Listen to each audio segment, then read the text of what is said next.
రాజకీయంగా ఎన్నో ఒడిదుడుకులు ఎదుర్కొంటూ మానవ సేవే మాధవ సేవ బీసీల కోసం పోరాడుతూ అవ్వారు ముసలయ్య గారు మీరు రాజకీయాల్లోకి ఎలా వచ్చారు? అది నా మైండ్లో ఆనాడే ఫిక్స్ అయింది చిన్న వయసులో.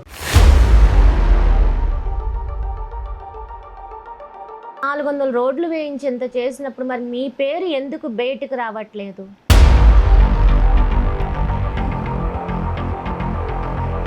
బీసీ కమ్యూనిటీ అయ్యారు కాబట్టే మీకు ఇంతవరకు ఎమ్మెల్యే టికెట్ ఇవ్వలేదా?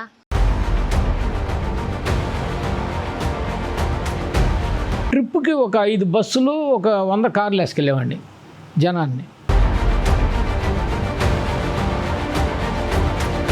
అంటే ఎలక్షన్ అయిన తర్వాత గెలిచినోని మిమ్మల్ని పక్కన పెట్టేశారు. ఇతను మన మీద పైకి వచ్చేస్తారేమన్న భయమా?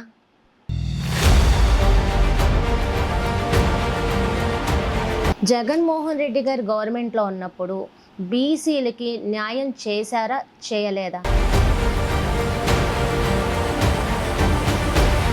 175 అవుట్ ఆఫ్ 175 ఓట్ మాకే అని ఆయన అంత అనౌన్స్ చేసి కాన్ఫిడెంట్గా ఉన్నప్పుడు అసలు ఆయన ఎందుకు విజయం చెందలేకపోయారు?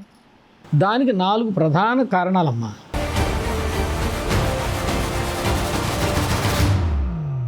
అంటే కూటమిగా ఏర్పడకుండా ఉండుంటే జగన్మోహన్ రెడ్డి గెలిచేవారే.